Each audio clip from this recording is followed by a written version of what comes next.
तो मैं इस लैब को डिस्कस करने जा रहा हूँ। ये लैब है हमारी, एक इम्पोर्टेंट लैब है। इसके सबसे पहले मैं क्वेश्चन को डिस्कस करता हूँ कि क्वेश्चन में क्या पूछा जा रहा है और फिर इसके सोल्यूशन किस तरह करने, उसकी तरफ मैं आता हूँ। तो अगर इसके क्वेश्चन को देखते हैं तो यहाँ पे पहला सवाल ये लिखा हुआ है कि simulate 1000 random sample of size 10 from Pareto distribution with parameters. तो हमें 1000 रैंडम नंबर जनरेट करने जो कि परेटो डिस्ट्रीब्यूशन को फॉलो करेंगे। तो इसके लिए हमें परेटो डिस्ट्रीब्यूशन का CDF पता होना चाहिए और CDF से हम CDF इनवर्स निकालेंगे और हम उसके अंदर रैंडम नंबर पुट करके एक ऐसे रैंडम नंबर जनरेट करेंगे जो कि परेटो को फॉलो करेंगे। तो यहाँ पे कुछ और तरीका भी होता है। मिनी टैब अगर सॉफ्टवेयर हो हमारे पास तो हम मिनी टैब के अंदर भी डायरेक्ट परेटो डिस्ट्रीब्यूशन के रैंडम नंबर जनरेट कर सकते हैं। लेकिन उसके अंदर इशू ये आता है कि क्वेश्चन के अंदर हमें कुछ ऐसी कंडीशन नहीं दी गई कि हम यूज़ करें ना करें। तो बेहतर ये कि जो फर्स्ट प्रिंसिपल्स होते हैं उनको हम फॉलो करें और हम खुद निकालें रैंडम नंबर। तो हमने रैंडम नंबर निकाली। अब ये साइज 10 का मतलब ये है कि 1000 रैंडम बनाएंगे लेकिन उसमें साइज 10 होगा। जैसे कि 1000 के एक बार बनाए, फिर 2 बार बनाए, फिर 3 बार बनाए, इस तरह करके हमने 10 बार बनाने, मतलब टोटल 10,000 हो जाएंगे। तो काफ़ी ज़्यादा ही रैंडम नंबर हो जाएंगे। ये जब हम बना लेंगे उसके बाद हमें ट्रांसफॉर्मेशन चाहिए। ट्रांसफॉर्मेशन ये है कि ये y is equal to ln 1 plus x over theta, ये लिखा हुआ है। तो जब हम ये ट्रांसफॉर्मेशन अप्लाई करेंगे, अब ट्रांसफॉर्मेशन का जो सॉल्यूशन हुआ हुआ है यहाँ पे वो डायरेक्ट इस तरीके से हुआ हुआ है कि हमने जो भी रैंडम नंबर निकाले उसको इस x के अंदर पुट कर दिया, जिसके जरिए हमारे डायरेक्ट आ गए। तो ये भी तरीका ठीक है, लेकिन मेरे नज़र में बेहतर ये है कि हम यूनिवेरिएट ट्रांसफॉर्मेशन के मेथड को यूज़ करें जिसके अंदर हम जैकोबियन निकालते हैं।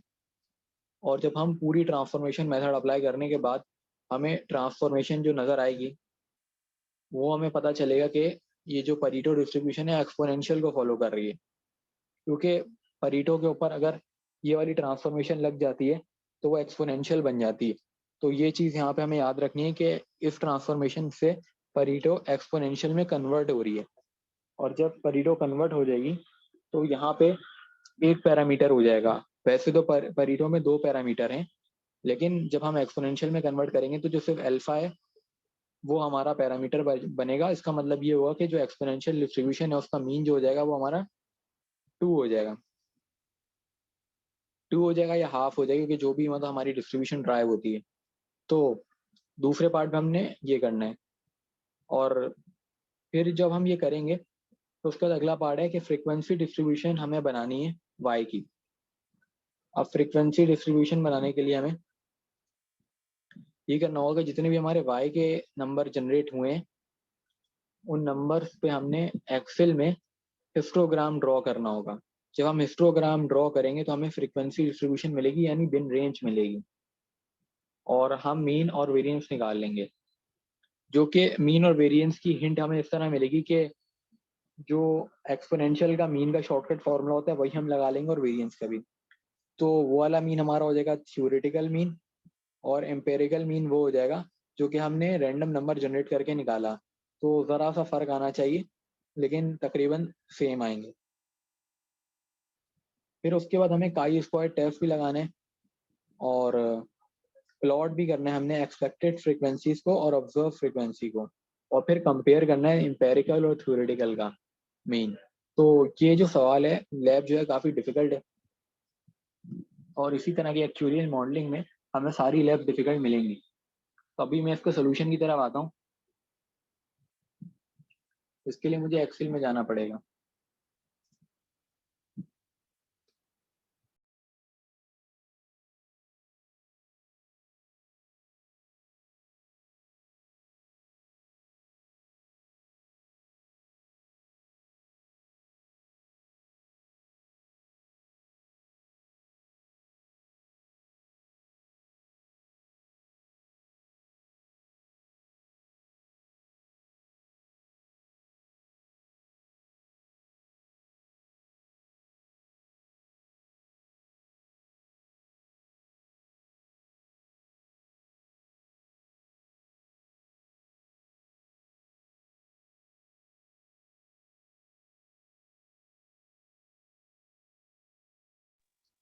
तो सबसे पहले मैं सीरियल नंबर बना देता हूँ, क्योंकि हमें 1000 नंबर जनरेट करने।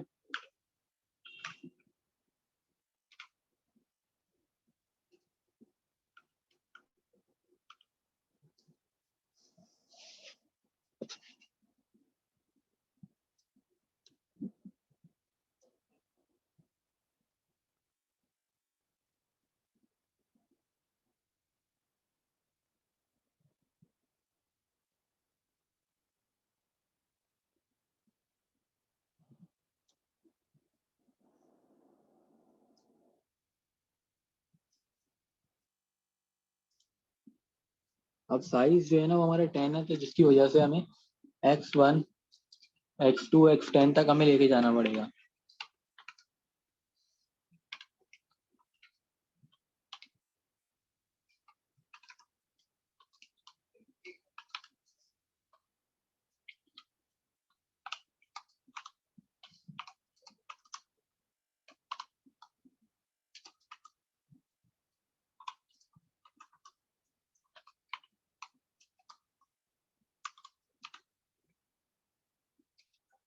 अब इसके बाद यहाँ पे हमें जो PDF इनवर्स है वो तो सबको तकरीबन आता ही होगा, क्योंकि PDF इनवर्स निकालना बहुत ही आसान है। जब आपको PDF निकालना आता है तो PDF इनवर्स निकल जाता है। तो मैं डायरेक्ट PDF इनवर्स की कमांड लिख रहा हूँ कि PDF इनवर्स की कमांड क्या है। एग्जाम में हमें सब मैनुअली शो करके भी दिखाना होगा कि हमने कैसे ड्राइव करा है। तो ये तो बहुत आसान चीज़ें हैं, तो इसको बताने की ज़रूरत नहीं है। लेकिन मैं कमांड बता देता हूँ कि कमांड एक्सेल में कैसे टाइप करनी है।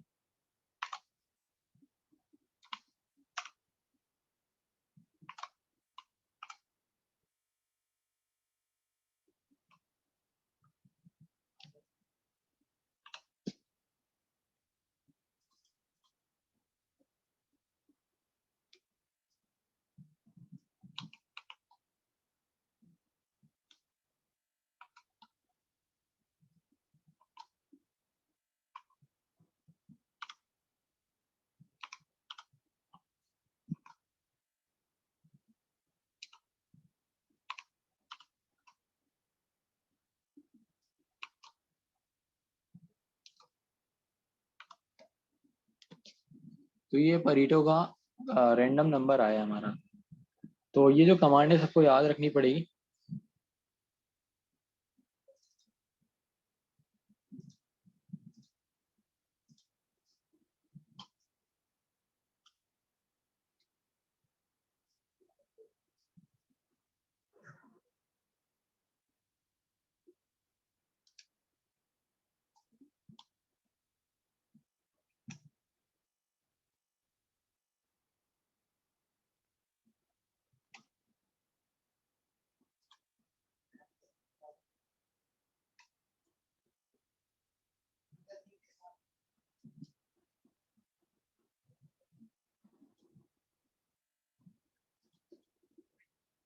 तो ये सारे रैंडम नंबर्स आ गए हैं जो कि परीटो को फॉलो कर रहे हैं।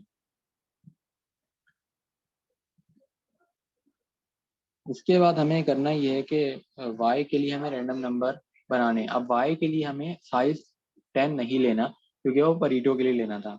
y बेसिकली एक्सपोनेंशियल है, तो एक्सपोनेंशियल के लिए हमें ये भी पता चल रहा है कि वो 2 जो अल्फा है वही होगा। तो हम ये भी कर सकते हैं कि डायरेक्ट एक्सपोनेंशियल के लिए भी यूं कर सकते हैं, लेकिन मैं ऐसा करता हूँ कि हम y लिख देता हूँ और ट्रांसफॉर्मेशन की जो कमांड है मैं वो लिख रहा हूँ।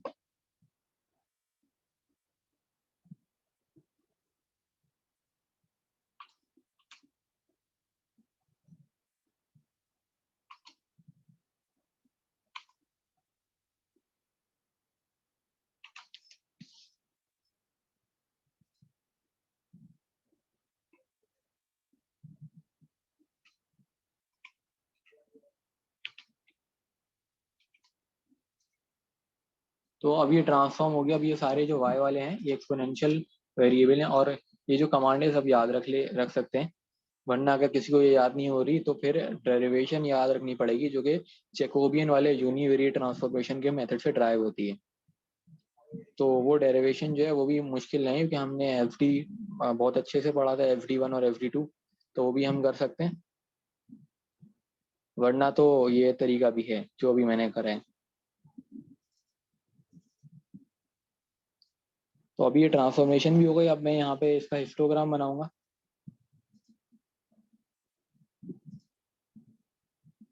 डेटा एनालिसिस पे जाके मैंने हिस्टोग्राम बनाया।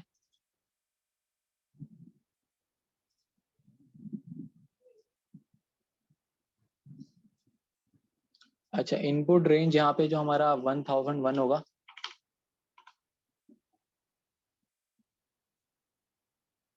और आउटपुट रेंज का में कोई ऐसा मसला नहीं। तो ये हमारी फ्रीक्वेंसी डिस्ट्रीब्यूशन बन गई। तो ये जो स्टेप्स मैंने लिखे हैं, मतलब बताए हैं कि हम डेटा पे गए, डेटा टैब पे गए, डेटा एनालिसिस पे गए, और फिर हमने बनाया। तो ये स्टेप हमें पेपर में मेंशन करने होगा कि हमने कैसे करा, और ये जो हमारी फ्रीक्वेंसी डिस्ट्रीब्यूशन आई है, ये भी हमें बतानी होगी कैसे आई। अच्छा, यहाँ पे एक बात ये है कि जो बिन है ना, इसको हम एग्जाम के अंदर लिखेंगे मिड पॉइंट के नेम से, और फ्रीक्वेंसी के कॉलम भी हम बनाएंगे। फ्रीक्वेंसी के कॉलम हम पूरे इसी तरह कॉपी करेंगे, और उसके बाद हम लिखेंगे मिड पॉइंट और बिन। उसके बाद हमें ये बात पता है कि ट्रांसफॉर्मेशन जो है, जब हम ये वाली लगाते हैं परीटो पे, तो वो एक्सपोनेंशियल को फॉलो करती है। तो एक्सपोनेंशियल का पीडीएफ हम लिखेंगे, और उसके अंदर हम वैल्यू डालते जाएंगे। थीटा की जगह वही 2 की वैल्यू होगी, और एक्स की जगह जो हमारा मिड पॉइंट आ रहा है उसकी वैल्यू आएगी। जिसके बाद हमें एक प्रोबेबिलिटी मिलती चली जाएगी। जब प्रोबेबिलिटी हमें मिल जाएगी, उसके बाद हम क्या करेंगे कि जो टोटल हमारे सैंपल्स हैं उससे हम मल्टीप्लाई कराएंगे उस प्रोबेबिलिटी को। तो जो हमारे टोटल सैंपल्स हैं वो हैं 1000, तो हम 1000 से मल्टीप्लाई कराएंगे, तो हमें एक्सपेक्टेड मिल जाएगी, एक्सपेक्टेड फ्रीक्वेंसी। और ऑब्जर्व फ्रीक्वेंसी जो हमारी आई है, वो आई है 320 आई है, जो 0 से स्टार्ट होकर 320 तक जा रही है। तो ये हमारी ऑब्जर्व फ्रीक्वेंसी है। एक्सपेक्टेड फ्रीक्वेंसी हम ऐसे निकालेंगे कि ये जो हमारा बिन आया हुआ है, जिसको हम मिड पॉइंट भी कहते हैं, इसको हम किस में डालेंगे, एक्सपोनेंशियल डिस्ट्रीब्यूशन के पीडीएफ में डालेंगे। और उसका वो पीडीएफ सबको पता है एक्सपोनेंशियल का पीडीएफ क्या होता है। और उस पीडीएफ के अंदर जो हमारा पैरामीटर है थीटा, उसको हम 2 रखेंगे। और एक्सपोनेंशियल ऐसे आया क्योंकि एक तो सवाल में हमें हिंट दी गई थी कि एक्सपोनेंशियल है। दूसरी चीज़ है कि जो ट्रांसफॉर्मेशन हम परीटो पे लगाएंगे, उसकी डेरिवेशन करने के बाद हमें एक्सपोनेंशियल डिस्ट्रीब्यूशन मिल जाएगी। तो ये भी रीजन है। तो हम एक्सपेक्टेड भी निकाल लेंगे, ऑब्जर्व भी निकाल लेंगे, फिर हमें काई स्क्वायर टेस्ट लगाना है। काई स्क्वायर टेस्ट हमें पता है क्या होता है। ये होता है कि observe frequency minus expected frequency का whole square divided by expected frequency. जब हम ये निकालेंगे तो हम सम कर लेंगे, तो सम आ जाएगा हमारा काई स्क्वायर वैल्यू का। और काई स्क्वायर जो है हम टेबुलेटेड निकालने के लिए कमांड यूज करते हैं। उस कमांड का नाम मैं लिखा देता हूँ क्या एक्सेल के अंदर।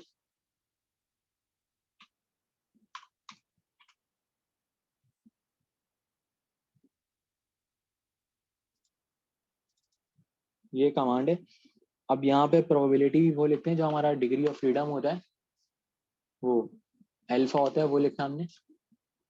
उसके बाद डिग्री ऑफ फ्रीडम जितनी हमारी वैल्यू है उससे एक कम हम कर देंगे। तो हमारी 32 तक आई है, तो हम 31 कर देंगे। तो ये 44.9 कुछ आ रही है। जिसके बाद हमने अपने स्टेप्स लिखने हैं हाइपोथेसिस टेस्टिंग के। वो स्टेप्स ही होते हैं कि पहला स्टेप होता है नल हाइपोथेसिस, दूसरा स्टेप होता है अल्टरनेटिव हाइपोथेसिस, और तीसरा स्टेप होता है लेवल ऑफ सिग्निफिकेंस जो कि हमने 0.05 ली है। और जो हमारा नल हाइपोथेसिस है वही है कि एक्सपोनेंशियल डिस्ट्रीब्यूशन इज गुड। और ये जो चीज मैंने लिखी है ये सवाल में बोली गई थी कि एक्सपोनेंशियल डिस्ट्रीब्यूशन इज गुड और नॉट। और लेवल ऑफ सिग्निफिकेंस हमारा थर्ड स्टेप हो जाएगा। और जो फोर्थ स्टेप है हमारा टेस्ट स्टैटिस्टिक्स हो जाएगा। टेस्ट स्टैटिस्टिक्स के अंदर हम काई स्क्वायर का फॉर्मूला लिखते हैं जो कि हमारा है observe frequency minus expected frequency का whole square divided by expected frequency. तो ये लिखा। उसके बाद हमने क्रिटिकल रीजन बना के दिखा देना है। और फिर रिजेक्शन रीजन हमने इस तरह बताना है कि हम रिजेक्शन रूल क्या है। तो हमने लिखना है कि अगर कैलकुलेटेड वैल्यू बड़ी आ रही है टैबुलेटेड वैल्यू से, तब हम रिजेक्ट कर देंगे नल हाइपोथेसिस को। और एट द एंड जो हमारा कंक्लूजन आया उसमें हमने नल हाइपोथेसिस को रिजेक्ट कर दिया है। और इस जो लैब है इसका 5 क्वेश्चन ये था कि हमें ऑब्जर्व फ्रीक्वेंसी और एक्सपेक्टेड फ्रीक्वेंसी का ग्राफ प्लॉट करना है। तो सिंपल हम प्लॉट में जाएंगे, इंसर्ट में जाके प्लॉट कर सकते हैं एक्सेल पे, तो हमें वो भी प्लॉट हो जाएगा। और हम उसके स्टेप्स भी लिख सकते हैं।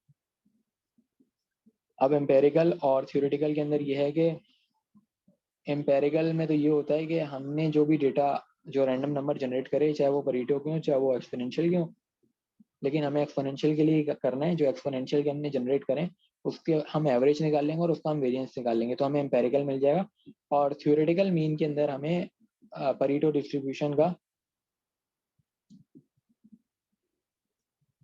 थ्योरेटिकल के अंदर हमें परेटो का मीन नहीं लगाना था, ना वेरिएंस निकालना था। थ्योरेटिकल के अंदर भी हमने एक्सपोनेंशियल का निकालना था, तो हम एक्सपोनेंशियल का निकालेंगे मीन जो कि 0.5 आएगा, और वेरिएंस निकालेंगे 0.25 आएगा, जो कि हमारी ये बिल्कुल मतलब मिलते जुलते आएंगे, जरा सा फर्क होगा माइनर सा। तो ये वाली लैब यहाँ पे कंप्लीट हो जाती है, जो कि एक डिफिकल्ट लैब थी। और यहाँ पे जो चीज़ें मैंने नहीं करवाई, जैसे कि स्टेप्स और ये सारी चीज़ें मैं फाइल जो है मेरी पीडीएफ की वो मैं शेयर कर सकता हूँ, तो वो फाइल में शेयर कर दूंगा नेक्स्ट वीडियो के अंदर, जब मैं इस लैब का रिव्यू कराऊंगा। लेकिन यहाँ तक का जिसको काम समझना है तो वो मेरे काम की पीडीएफ साथ में ओपन करके ये वीडियो देखता रहेगा, तो आराम से क्लियर हो जाएगा ये वाली लैब। तो उसके बाद मैं अगली वीडियो में लैब 4 और लैब 5 कराऊंगा, तो यहाँ तक के लिए इतना ही।